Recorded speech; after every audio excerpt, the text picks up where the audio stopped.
Hello, everybody. You're listening to Realities Podcast. I'm your host, Mark Fonseca Rendeiro. Just some quick things before we get started today. First of all, my guest today is none other than the great Tom Brosseau, musician, philosopher, wonderful human. So I'm very excited that he was in my kitchen. And also we'll have audio from his show, which I recorded at StudioBar in Amsterdam. So there'll be songs in this episode, but most importantly, a conversation with Tom. I also want to mention in a few hours, I leave for the big podcast journey to India. That's going to be on citizenreporter.org. If you want to support that because you listen to this podcast, because it's worth something to you, then go to GoFundMe. The campaign is called South of Mumbai, or you can click the link that comes along with this podcast. It'll be on realitiespodcast.com, which is this series that I'm doing here, and it'll also be on citizenreporter.org. So by all means, hop aboard this train. It's going to India in just a few hours, but right now, I'm very pleased. Tom Brosseau in Amsterdam, a friend, someone I just enjoy. So let's just get to it. All right.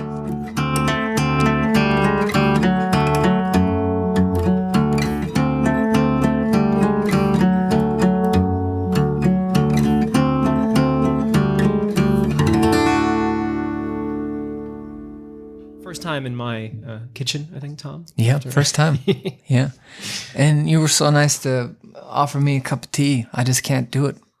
I can't drink tea. It just doesn't do anything for me. The look on your face, too, is like, just don't make me do that. You know? Don't make me drink tea. It's nice. It's from China, and... it's the real deal is what you're saying. It's the real deal. I've learned. Yeah. And I even brew it. I dumped the first batch out. That's part of it. Yeah. But it's great to have you here. And, you know, we've known each other for a couple of years. Yeah. Going back to the mid 2000s, 2006 or 2007. And we often get to talk about what we can in the time that we have at the venue, or we'll go for dinner. But I've always wanted to record a little, both for our own, you know, when we're old and we can listen back. And also I do still have this thing where I like to share with people that might enjoy. I don't know what that is, by the way. Why is that I would need to share? Do you understand it when I say I would like to record a conversation? How do you understand it is maybe my question. Yeah. Well, it's kind of what you're interested in doing, isn't it? In a way, you're documenting. And I mean, the whole purpose, I think, in life is to do something and share it with somebody else. And I mean, you want to keep community. I think we've talked about this, and also inspire, you know, conversation. And I think that you're enthusiastic about something, and when you are, your enthusiasm or one's enthusiasm will spark the enthusiasm of somebody else. Yeah. And you want to see where it all goes. Yeah, I like that. Don't you kind of want to know? You know, I mean, in a way, maybe it's the meaning. It's part of the meaning of life. I think maybe, you know. I think you're right. I think you're onto something. And I don't know if this is also how you're giving me, yeah. You know, but this is how you also how you navigate. Yeah, perhaps. Yeah, I think so. I mean, I'm in music for those of you who are listening, and I love it. I mean, it's my whole life. I love it. Yeah, and when and I didn't get to do this with a year ago. Shelby Earle, another wonderful musician, was here, and you introduced us, in fact. And she has a song called "Burned All the Boats" or "Burn the Boats," and I didn't recognize when I first saw the title. I just thought, oh, this is a song about either boats burning or it's just symbolic. But when she played live, she said, "This was because I had quit whatever job I had at whatever age she was at, and said, there's no going back now. This is who I am. This is what I do." To pose a very podcasty question, but did you have a burn the boats moment in your life? And I'd be curious to hear about it. No, I don't think so. But, you know, it takes a lot, I think, for somebody to put a label on what it is that they do. And I think for a long time when people ask me what it is that I do, I've always felt, of course, it's like being a performer or being a songwriter. But, I mean, that's also so easy, and so many people can just say that without having put in the miles or put in the study.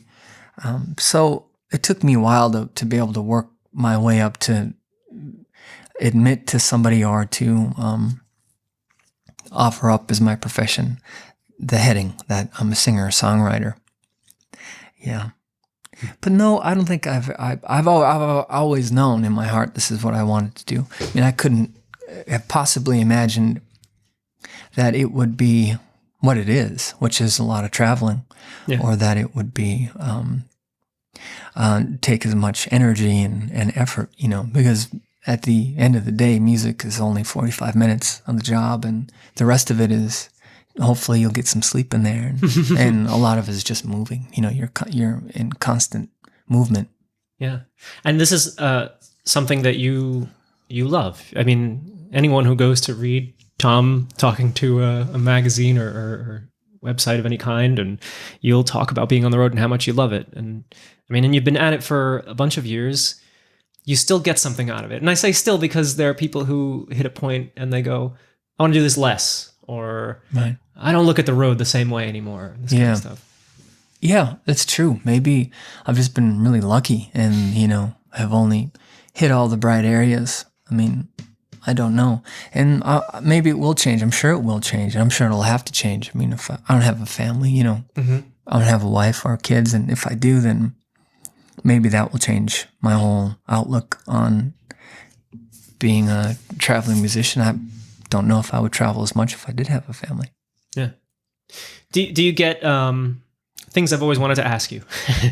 and part of the reason, by the way, just back to the way we started, the topic of why do a podcast, why ask Tom questions beyond music, for example, is that I find knowing you, I learn a lot when I talk to you.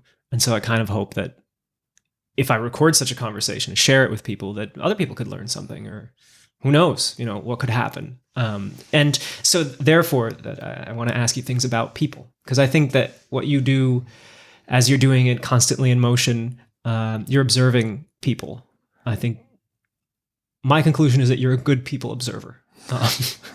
I don't know, I'm curious about what's happening. You made a move recently, Los Angeles to North Dakota, mm-hmm. back to North Dakota. And even if you hadn't been from North Dakota, I'd still be fascinated by this move. Yeah. So that maybe adds another element to it. Let's talk about that move, because I think I have it in my life where I wonder about such things, being not from the place where I live. Mm-hmm. I'm sure many people in their own lives, this takes different forms, but there's something that you've wanted to do, or maybe you feel like you need to do, and you either do or you don't. Take us back even maybe before you made the move, because I always thought, Tom's in Los Angeles, that's where he's going to stay because he's in this business, right? Because he wants to play and he's going to play. Yeah. I'm from Grand Forks, North Dakota. That's where I was born and raised, and I love that place so much. And I think that I knew that I had to leave in order to do music, or figure out if that's what I was going to do. I mean, I knew that that's what I wanted to do, but I was also very aware that it's so difficult to do that. Aware by some of the stories I read, from people's biographies, and also aware because family, of course, they put that notion in your head. It's a tough lifestyle, and your parents would much rather see you go to college and get a degree and, have a steady job, steady income, 9 to 5. Of course, parents want to become grandparents. They want you to, have roots in a house and not struggle. Ironically, because some of those struggles could be good for you, right? But that's right. what they want often. Yeah, I mean, and the thing is that you'll have struggles no matter what profession you choose, or even if you don't. Let's just say you've got a whole stack of money that you can just do anything you want. I mean, you'll have struggles in that, scenario too. But, so my path to Los Angeles was first a couple of different cities before that. Minneapolis. I went back to Minneapolis for a while, and Nashville, Tennessee, and I was in Scottsdale, Arizona for a little while, Park City, Utah, and then finally in San Diego, and then eventually up to Los Angeles, where I lived for, like 13 years or something like that. But then I think this day and age, you can do just about anything anywhere, So I started wondering, do I need to be in Los Angeles? Could I ever move back home? I mean, it's all I ever write about in a way is back home. And I don't think that that's going to change just because I'm back home now. I think I'll still be writing about it. But I think I discovered my purpose as a songwriter being in Los Angeles, which is to figure out what it all means being local, what it all means, your identity, one's identity. And I see an incredible opportunity to be able to explore this state, North Dakota, and to explore some of the cultures there and to document it in song. And, it's not all, I think when you are writing about something, you might have a little pillar that you're working from, but then, you start packing things on that pillar and it becomes creative. It's a creative process. So I think a lot of the things that I write about, talking about North Dakota, tends to be a mythological place in a way.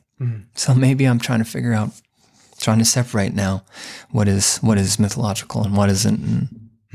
But this one is a very local song. I would call it a local song.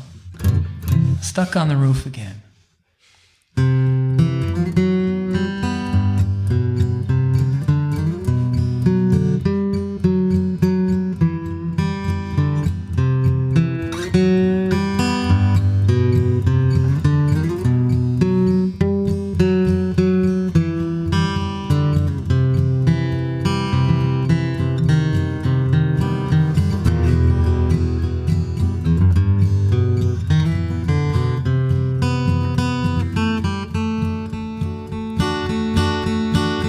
Yes, I've been here before, but just not at this stage where freedom is reduced to an icy A-frame cage. Here comes the wind, a sweep across this frigid place.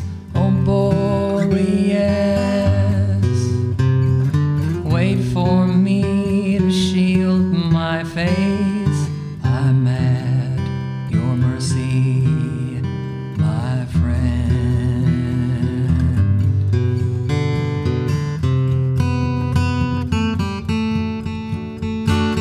I had just removed one last bit of snow mound when like that something brought my ladder down to the ground. I'm up here, my back against the chimney wall. I'm not within distance for anyone to hear my call. Oh, what a mess I'm in.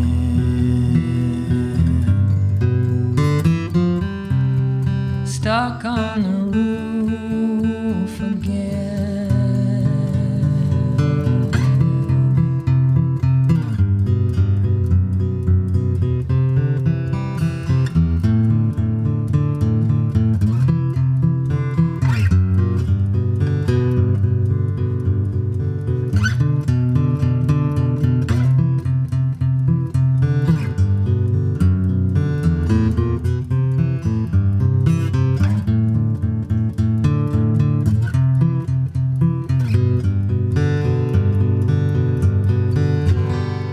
If I just sit here, chances are I will be turned into a wraith. Am I courageous enough to close my eyes and take a leap of faith? Oh, how will it end? Stuck on the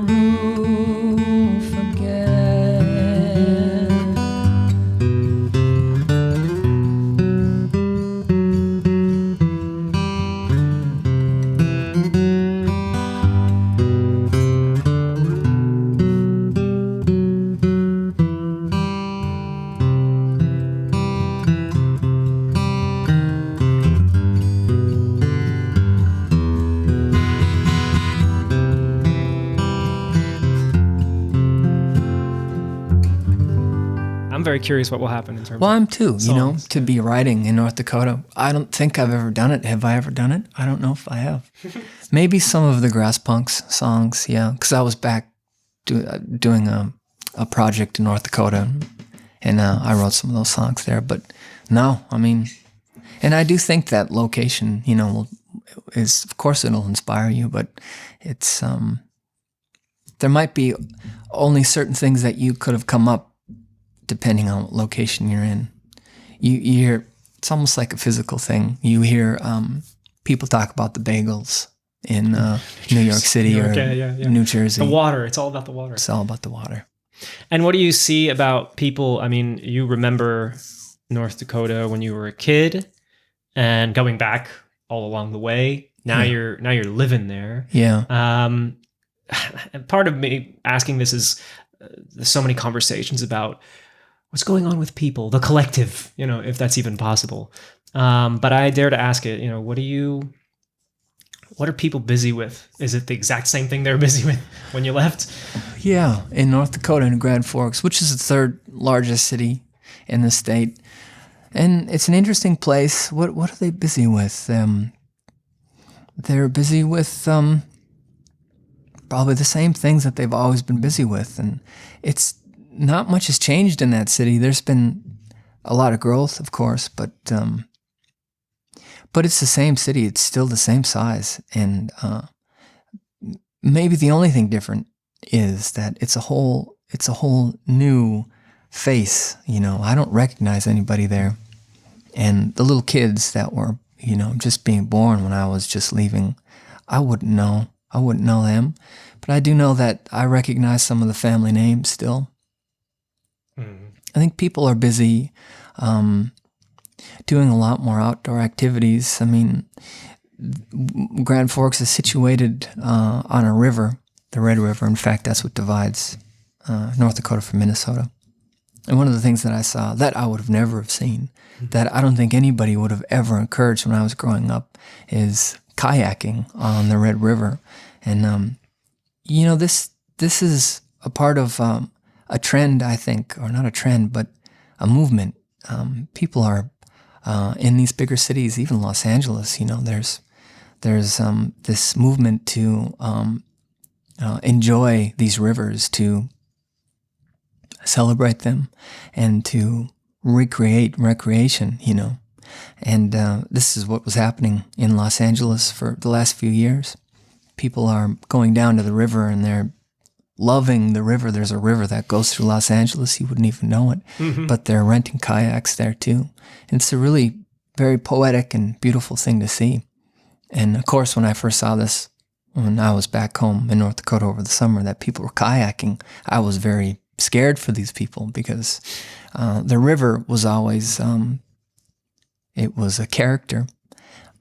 Growing up, we were never, ever supposed to go down to the river because it's got this mighty current to it. It flows north, not south. And that right there, many people are fearful that their sons or daughters are going to go down and swim in the river and then never be seen from again. And it's happened, of course. But to celebrate the river just seemed to take away all the danger from this thing, Mm. But I see a lot of people, being active, and there's a farmer's market now in Grand Forks, which didn't seem to ever be around when I was younger. And people seem to be very interested in, learning the old ways of growing tomatoes and, embroidery. I see there's a little movement of learning some of the traditions, the Scandinavian traditions, for example, the embroidery. October. This one is entitled Rope Stretching Blues, Part 1.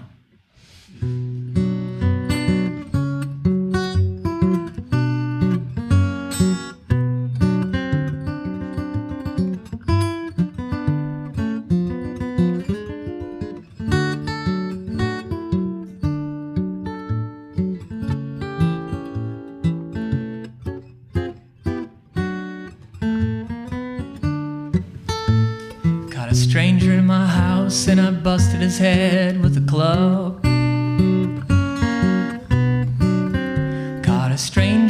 my house and I bust in his head with a club.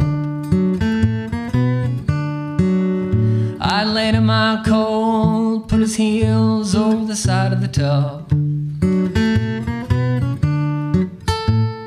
I seen the sheriff coming and I jumped up for the door.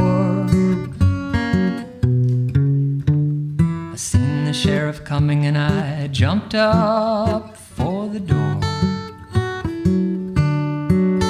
But I jumped too late, the sheriff he jumped before.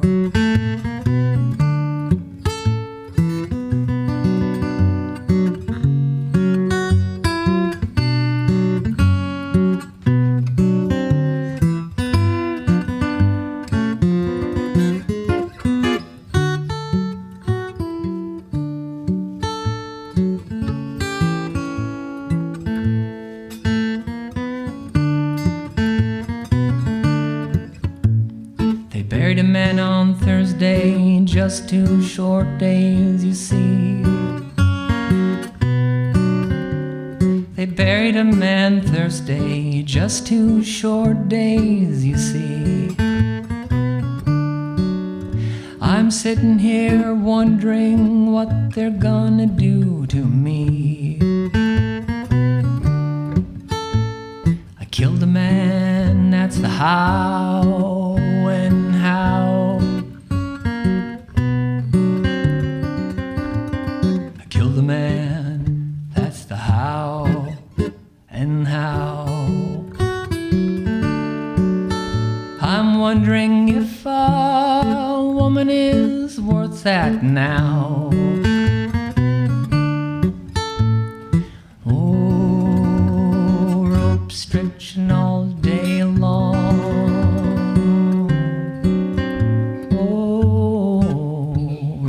Stretching all day long. In just a few short days I won't be able to sing this song. There is and here we live in a city, but there is a sort of unhappiness or dissatisfaction with life, sometimes even with people who have whatever it is that they need, basic needs. And you hear it in the context of the US, but you hear it in Europe, but you hear it all over. For all that we have in this world, there's still a lot of talk about unhappiness. And again, I don't know if it's just talk or can we feel it? I don't know. You reminded me of P.D. James' book, Children of Men. Or yeah. In the book, civilization no longer has the ability to reproduce, and so there's this blanket that is described as ennui, this French word ennui, that has fallen over everybody. Mm-hmm. I mean, maybe that's what it is, you know? Maybe it's kind of like that. I don't know. Yeah. And then what of it? Yeah. And then, because the other concept that comes up a lot is the wish to either preserve or go back to the way it was. And that, even when I say it, that sounds like something that's been going on forever. But it seems loud. People are always worried. Right? And I know, like, here people are picturing wherever country you live in, you probably think of some either political or maybe some social struggle in your country. And I'm really fascinated by this because sometimes I can relate to it if, like, when we talk about childhood, not the part where you're in school and you're not ready, you're not prepared, but the other part, the part that you did enjoy. And you think like, oh, I wish other people could have a nice childhood the way I did, or I hope people never have such a bad childhood as I did. But still, something, I'm reading Bruce Springsteen's book, and he's talking about poverty and a harshness within his family that does exist as much as there is also love, all at the same time. And he seems to long for it also. It was a good time. And I don't know if we're taking it too far in our society sometimes with our, of course we long for the past, but I don't know, do you get an earful about this, or do you notice it as you watch people, the constant wishing to go back to a non-existent time and place, maybe, or existent, I don't know. Yeah, I think so. I think there's the romantic ideas, linking that maybe their parents or their grandparents had, that they wanted to have. I have a friend who dresses from a certain era, like the 1930s, could be like the golden age of something, whatever it is. Just wants to. There's another musician, his name is Frank Fairfield, and he's really a great musician. But he dresses a certain way, and he is a certain way, and because of that, he kind of is. He seems to be that person who was in a time machine and then was let off here in the 2000s from 1930 or whatever it is. He's so traditional, and he is. Not only that, he's as a musician, what he's really great at, probably beyond his singing and his playing, is that he is a collector of music and is a collector of old music and plays these songs that nobody has ever heard of, but everybody just loves and wants to know where he found these songs. And he has the ability to just kind of step back and say something if he wants, or not if he doesn't, and is able to do his thing and let other people figure out where his footsteps have gone, and that led him to all these songs. And yeah, I don't know. I think it's very important to be living in the now. And I mean, it's so wonderful. Wouldn't you just want to go back to your favorite era and live and breathe? And maybe we can do that to a certain extent with dreams and daydreaming. But it's so important to be, to be now. And the folk songs that I love singing, a lot of them are all about, tragedies. There's this one song that I've been singing quite a bit lately called The Cyclone of Rye Cove. Mm-hmm. And this was one of the few songs that the Carter family actually did write, from my understanding. And it is a factual incident that had happened down in the south of the United States. And you think, why sing a song like that? What is so interesting about a song like that? Why sing it now? But I think it's so important to do that. And that's why I love folk songs so much, is it reminds you that these things have happened before, and they're going to happen again. And there's some comfort in that. Which I might as well just play right now because I love the song, and then I'll play We Were Meant to Be Together.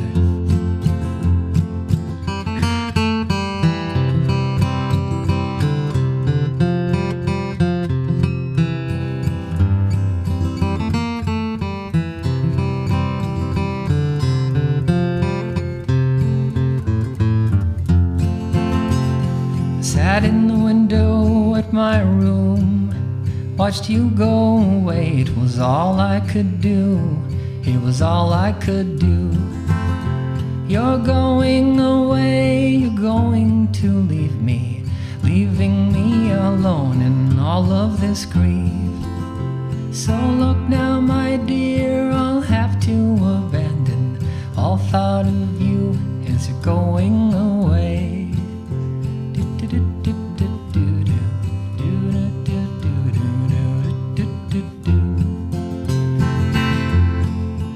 I can still see your dear little hands as they touched mine, saying goodbye, forever goodbye.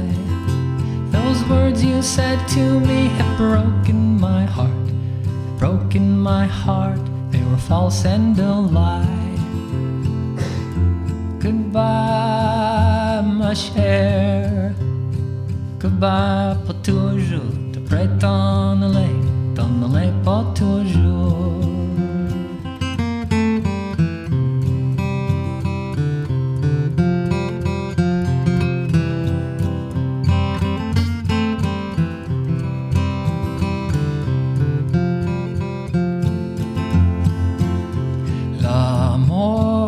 C'est dur, mais te bannier c'est bien plus. Mais oui, moi cher, c'est parti pour nous. You're going away, you're going to leave me, leaving his grave. So look now, my dear, I'll have to abandon all thought of you as you're going away. When I close my eyes, it is as though I see you, your beautiful blue eyes, your beautiful eyes.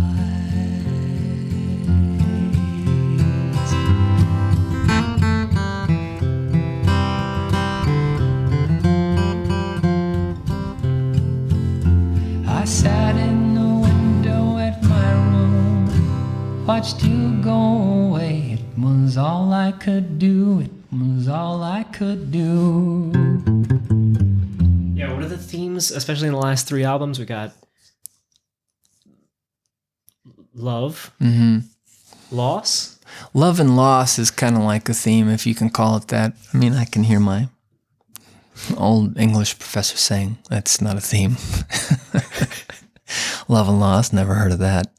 But yeah, love and loss is a theme, and identity. And there's some other more common literary themes that I've tried to, highlight, like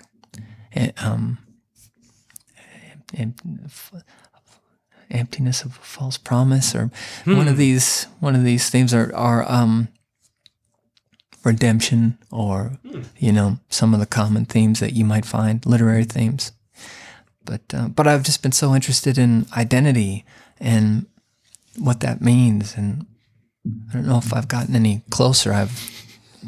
You can make a study off of that one theme if you wanted to.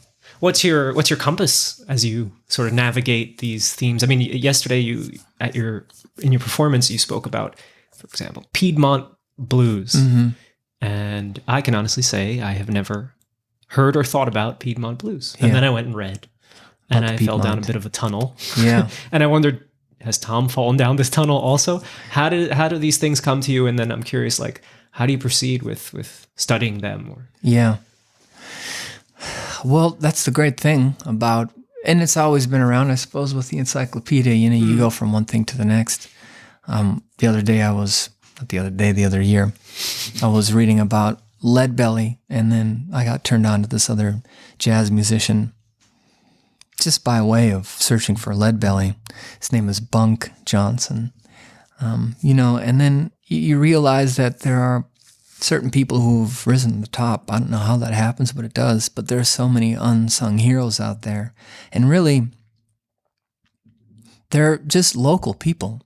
And that's where my fascination is in the local. And I think there's an incredible amount of humanity at that level, the local level, and it's not something I think I could have just come upon had I not had my own personal journey, because as you grow, you're discovering who you are and what you like, and you are maybe more able to answer some of those very simple questions like, who are you, or what kind of a songwriter are you? I mean, that's such a difficult thing to answer in a way. Yeah. But I've discovered the importance of the local. And I mean, that's where I'm at right now. And I've only just come to the shores, I think, Yeah. Yeah, you've been pointing out the value, even just talking to some friends of mine you met, and you talk about community. And this is another topic that it's all related to what we've been talking about, the value of it. I've never known in my life the scarcity of it. I've never, not yet anyway, been in a situation where I go, I have no community. And I'm really fascinated now as I think about your move. I know that in Los Angeles there is the community, and even without knowing the specific names and people, be it in music or just everyday life interaction. And I'm very curious now about in Grand Forks and in the area, the community. I would love to see them, hear them, and I guess there will be time for that. I think so. Yeah. I'll have to find my community now that I'm back in Grand Forks. I've got my family, and some of the traditional communities that are, linked to my family, such as church. And then there's this thing called the Sons of Norway. And these are lodges that are, in the United States, and especially up there in North Dakota, Minnesota, there's a lot of Scandinavian people, and they all carry their, they're all, in this case, my Norwegian family, they came over to the States, and anyway, I guess roundabout what I'm saying is that it's all linked to the culture, the church and the community there, and then the Norwegian or the Scandinavian cultural societies, such as the Sons of Norway, where you can go and be around those people and celebrate those traditions that are, in a way, like any other culture's traditions. They're what connected you to home, and what kept you, whole through the hard times. Yeah. Yeah, back in New Jersey, we had Knights of Columbus. The Knights of the Columbus. I believe that was an Italian connection. I'm not sure, though. Well, it's gone beyond that now. Yeah. Or maybe it's an Irish connection. I don't know. Is it Irish? But then there's the Elks Club. I mean, there's these other clubs, too, that maybe aren't connected to religion or, but culture, definitely. And they're important, It's going to be fun. I'm excited to follow you as you and maybe even drop in and see what it all looks like. Well, you're invited. I invited you to Grand Forks, North Dakota. That's the first time I've ever couple segments of travel to get there, but you'll get there. All right, I'm looking forward to it. What do you, as you look ahead at the schedule, you'll be on the road for the next 2 months or a little less? Just 1 month. Yeah. Till the end of November. Yep. When you think about what are you looking forward to? Anything specific? And I'm looking forward to getting back home, actually. Yeah. And, Oh yeah. I am. But my immediate future is several different countries now: Germany and Switzerland, Spain, Portugal, and and that will all be a lot of fun. And it's such a pleasure to be able to take my art out on the road and to hopefully, inspire people and get them excited about folk music. Yeah. But then again, I think, I'm also working toward being able to do all this stuff and getting back home and seeing what happens after that. Yeah. Cool. I think it's going to be great. I'm reminded of, and we'll get to this one day. I don't know what town it was. It was a town in the Netherlands. I think it was about a year ago. Nijmegen comes to mind, and I went down there to see you play a show, and we talked at that show, and you said this was some kind of a cultural space / cafe, and you said this could be a cool artist in residency. I got an idea where we'll have music, we'll have podcasting, and it's all going to be in this building. Right. I don't know, a couple months. I think that might have been Nijmegen. Yeah? And there was an apartment maybe up at the top. Yeah. They had bunk beds that looked like you were on some kind of a train or something. It was so much fun, yeah. It's a pretty nice awesome. balcony. I mean, Yeah. So it doesn't have to be there, though. It could be in North Dakota. And then, the artist in residency. All right. Well, Tom, I'm very thankful that we could have this time, and also to have you in my kitchen. Let's do it again. Maybe in your kitchen. That sounds good. Yeah, maybe we'll have another podcast. We'll do it from Grand Forks or someplace in North Dakota. That would be a lot of fun. That'd be great. Yeah. Thanks for having me.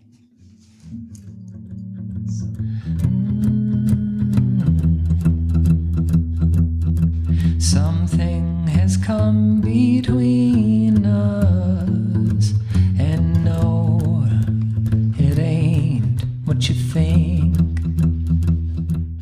Oh man, finally, Tom Brosseau on the podcast. It's such a pleasure. I love listening back to it. I hope that it comes through for you as well, and you enjoy either just the discussion or maybe the music above all. Tom's latest album is North Dakota Impressions. It's available. Crossbill Records is the label. I like to use Bandcamp when I buy his music and a lot of the music I get, actually. I highly recommend the last three. It's a trilogy. I recommend every album, but this trilogy, Perfect Abandon, Grass Punks, maybe one of my favorite albums, Grass Punks, and North Dakota Impressions, okay? And so big thank you to Tom. I don't know if you'll listen to this far into the show, Tom, but I appreciate it. And of course, Mary Jones, management and friend as well. It was great to have them in Amsterdam and to know that they're in Europe. I don't know. It makes the world smaller. It's comforting. Yeah. But speaking of small world, it's time for India, and this is going to be quite the journey. So I hope you'll join me. And if you want to join me financially, go over to GoFundMe. And as I said, south of Mumbai. Otherwise, go to your podcast directory, whatever it is, and write a review of this show. That always helps to get it seen, right? So realitiesPodcast.com. RealitiesCast on Twitter, Facebook, you know. All right, I'm out of here. I leave you with a little bit of Tom at StudioBar in Amsterdam. One of my favorite songs, Cradle Your Device. See ya. See ya.